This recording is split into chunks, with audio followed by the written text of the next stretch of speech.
नमस्कार प्रेक्षकांनो, ठरलं तर मग मालिकेच्या आजच्या म्हणजेच 1 जूनच्या भागात काय घडले ते आता आपण पाहणार आहोत. तर आता आपण पाहतो की अर्जुन सायलीला असं म्हणतो, शांत हो सायली. आय नो आपल्या माणसांसोबत असं काहीतरी झाल्यावर ते कळल्यानंतर त्रास हा होतोच, पण तू असा विचार कर की आपल्याला कळलं की तो हरीश होता, याचा अर्थ हे सगळं महिपतशी कनेक्टेड आहे, मधुभाऊंशी नाही. तर चैतन्य म्हणतो, आणि हो, हरीशने कोर्टात साक्ष पण दिली होती मधुभाऊंबद्दल, फार वाईट साईट बोलला होता तो. तर अर्जुन म्हणतो, आणि हे सगळं करायला हरीशला कोणी सांगितलं असेल तर ऑफकोर्स महिपतनीच. तर सायली म्हणते, पण हे कोर्टात सिद्ध तर होईल ना. तर अर्जुन म्हणतो, त्याची गरजच पडणार नाही, कारण हरीश जेव्हा कोर्टासमोर आला होता तेव्हा मधुभाऊ जेलमध्ये होते आणि त्यांच्या पोस्टमॉर्टम रिपोर्टमध्ये पण हेच लिहिलंय की त्यांचा खून त्यानंतर झालाय. म्हणजे या सगळ्याशी मधुभाऊंचं काहीच कनेक्शन नाही आहे, म्हणजे मधुभाऊनी तो खून करणं शक्यच नाही आहे. तर सायली म्हणते, म्हणजे मधुभाऊ या खुनाच्या आरोपातून सुटतील ना, पुन्हा त्यांना अटक नाही ना होणार. तर अर्जुन म्हणतो, ऑफकोर्स त्यांना काहीच होणार नाही आहे, पण मला एक कळत नाही आहे, हरीश महिपतचा माणूस होता, त्याच्यासाठी काम करायचा, मग महिपतने हरीशला का मारलं असेल? तो तर त्याच्यासाठी एक ॲसेट होता, मग का काय झालं असेल? तर आता इथे दुसरीकडे प्रिया महिपतच्या घरी आलेली असते. ती महिपत व नागराजला असं म्हणते, कुठून हे असे मुर्दे उकरून काढायचे, ही तुमची हॉबीज आहे का? आता हे जे नवीन प्रकरण काढलंय ना तुम्ही, ते मधुभाऊंवर नीट शेकेल असं बघा, काहीतरी करा. ही खून मधुभाऊंनीच केलाय यासाठी पुरावे क्रिएट करा. तर आता महिपत असं म्हणतो, बरोबर आहे तुझं, हे पुरावे जमा करायचे माझ्या लक्षातच आलं नाही. तर नागराज म्हणतो, कमाल आयडिया दिलीस ना तू प्रिया, पण पुरावे क्रिएट करायचे कसे? तर प्रिया आता एकदम आकडतच असं म्हणते, कमाल करता तुम्ही, आश्रमाच्या आजूबाजूच्या लोकांमधलं एकाला उचलायचं, त्याला पैसे चारायचे आणि त्याला आय विटनेस म्हणून उभं करायचं, सोपं आहे. तर महिपत म्हणतो, आणि मग त्यानं म्हाताऱ्याला कुठे खून करताना बघितलं, म्हणजे आत बघितलं की बाहेर उघड्यावर बघितलं, मग काय सांगायचं? तर प्रिया म्हणते, मधुभाऊनी खून आत केला आणि मग बाहेर नेऊन पुरलं असं सांगायचं. तर महिपत म्हणतो, नाही, पण मग त्याने खून करताना बघितलं कुठनं, खिडकीतनं का? ते त्यांचं पोरणं बिरणं आश्रमाच्या मागच्या बाजूला जाऊन बघितलं का? असे उलटसुलट प्रश्न आता महिपत व नागराज मुद्दामच प्रियाला विचारत असतात. तर आता प्रिया रागातच उभी राहते व म्हणते, तुम्ही काय स्वतःला अर्जुन सुभेदार समजता का? तर महिपत म्हणतो, मग तू काय स्वतःला दामिनी देशमुख समजतेस काय? तर आता हे ऐकून प्रिया आता घाबरलेली असते. इथे दुसरीकडे सायली अर्जुनला असं म्हणते, कदाचित हरीश काका महिपतच्या फार दिवस उपयोगाचे राहिले नसतील, म्हणजे हरीश काकांनी जेव्हा कोर्टात साक्ष दिली आणि आपण तिथनं बाहेर पडलो तेव्हा हरीश काका बाहेर बसलेले दिसले. मलाही खूप राग आला होता, म्हणून मी त्यांना जाब विचारायला गेले, पण त्यांच्याशी बोलल्यावर मला जाणवलं की त्यांनी जी खोटं साक्ष दिली आहे मधुभाऊंविरोधात, त्यांना सुद्धा पश्चातापच होतं.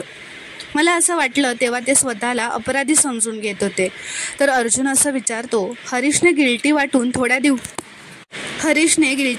थोड्या दिवसातच साक्ष बदलली असती असं वाटतंय का तुला सायली? तर सायली म्हणते, हो, म्हणजे त्यांच्या बोलण्यातनं तर तेच जाणवलं. तर अर्जुन असं म्हणतो, गॉट इट, हाच मर्डरचा मोटिव्ह असणार आहे, म्हणजे महिपतलाही कळलं असणार की हरीश त्याची साक्ष कधीही बदलू शकतो आणि मधुभाऊंच्या साईडने साक्ष देऊ शकतो. तर चैतन्य म्हणतो, पण मग एवढ्यासाठी त्याने हरीशला मारून टाकलं, फक्त एवढं कारण असेल? तर अर्जुन म्हणतो, महिपत किती क्रुअल आहे हे आपल्याला माहितीच आहे, आपण डास पण मारत नाही ना, इतक्या सहजासहजी तो माणसांना मारून टाकतो, पण तो मधुभाऊंना आता परत आत टाकू शकणार नाही आहे. तर चैतन्य म्हणतो, मधुभाऊंना उद्या कोर्टात हजर व्हायचं आहे आणि सरकारी वकील याचा प्रयत्न नक्की करणार की मधुभाऊंची बेल कॅन्सल व्हावी. तर अर्जुन म्हणतो, तसं काही होणार नाही आहे, आपल्याकडे खूप स्ट्रॉंग पॉईंट्स आहेत आणि शिवाय मधुभाऊ पण आपल्याला हरीशबद्दल काही युजफुल पॉईंट सांगतीलच. तर सायली म्हणते, म्हणजे जो खून झाला तो मृतदेह हरीशचाच होता हे मधुभाऊंना सांगायचं आपण, आणखी काय काय त्यांना सहन करावं लागणार आहे? तर अर्जुन म्हणतो, पण दुसरा ऑप्शनच नाही आहे का आपल्याकडे, सांगावंच लागेल, काही झालं तरी दामिनी आणि महिपतला जिंकू द्यायचं नाही आहे, हे ठरवलं आहे आपण. तो असं चैतन्यला म्हणतो, उद्याच्या हिअरिंगचं सगळे पेपर्स रेडी कर, मी आणि सायली आता जाऊन मधुभाऊंशी बोलतो. तर आता इथे दुसरीकडे नागराज प्रियाला असं म्हणतो, नाहीतर काय, आम्हाला फुकटचे सल्ले देऊ नकोस हा प्रिया. तुझं काम कर, जा त्या सुभेदारांच्या घरी जा व त्यांच्याकडे लक्ष दे. तर प्रिया म्हणते, मी माझं काम नीटच करते. आता बघा ना, मधुभाऊ घर सोडून जातील. एकदा का मधुभाऊ घर सोडून गेले ना की कटकटच संपली सगळी.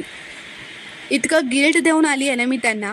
तर महिपत म्हणतो, हा तरी काम होणार आहे का तुझं आज. तर प्रिया आता उभी राहते व चिडतच म्हणते, एक खून तुम्हाला पचवता आला नाही, त्यात दुसरा खून करून ठेवलाय, काय गरज काय होती याची.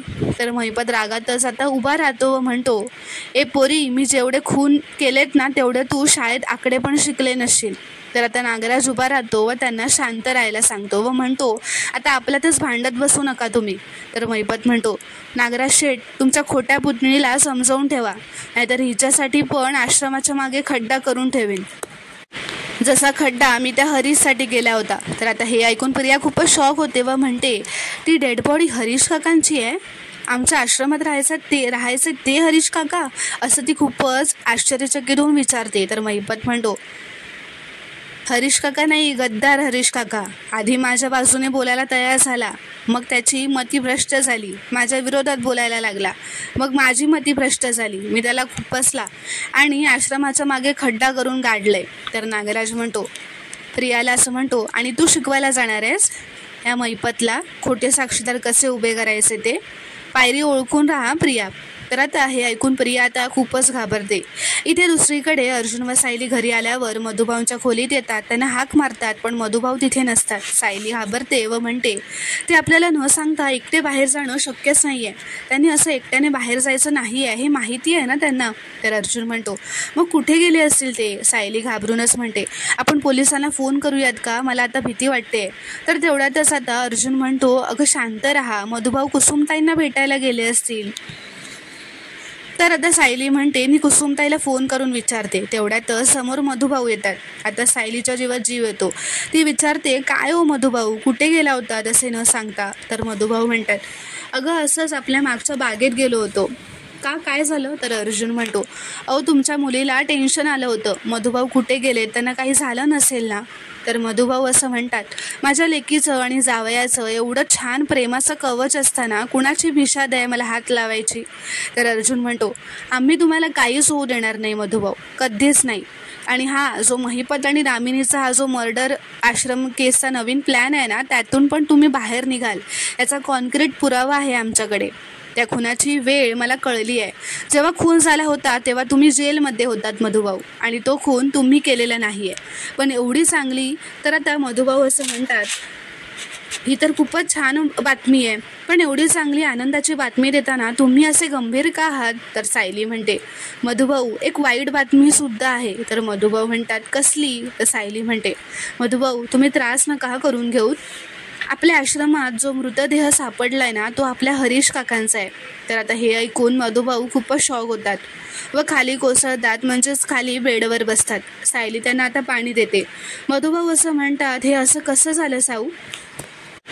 हरीशने माझ्या विरोधात साक्ष दिली हे मान्य आहे, पण मनाने तो खूपच चांगला होता. सायली म्हणते, म्हणूनच त्यांना त्यांची साक्ष बदलाविषयी वाटली असेल आणि नेमकं हेच महिपतला खटकलं आणि म्हणूनच महिपतने असं केलं. तर अर्जुन म्हणतो, मधुभाऊ मला माहिती आहे तुम्हाला त्रास होतोय, हे मला समजतंय, पण हे सगळं सॉल्व्ह करायला मला तुमचीच मदत लागणार आहे, तुम्ही आम्हाला मदत कराल प्लीज. तर मधुभाऊ म्हणतात, हे खरं आहे की त्याने माझ्या विरोधात साक्ष दिली, पण त्याला न्याय हा मिळायलाच हवा. अर्जुन म्हणतो, आणि न्याय मिळेलच. मला हे सांगा की हरीशने जेव्हा साक्ष दिली त्याच्या आधी आणि नंतर तो कुठे राहायचा आणि कोणाकोणाला भेटायचा, किंवा तुम्हाला हे सांगता येईल का की हरीशचे कोणी मित्र किंवा रिलेटिव्स आहेत का ज्यांना तुम्ही सुद्धा ओळखता.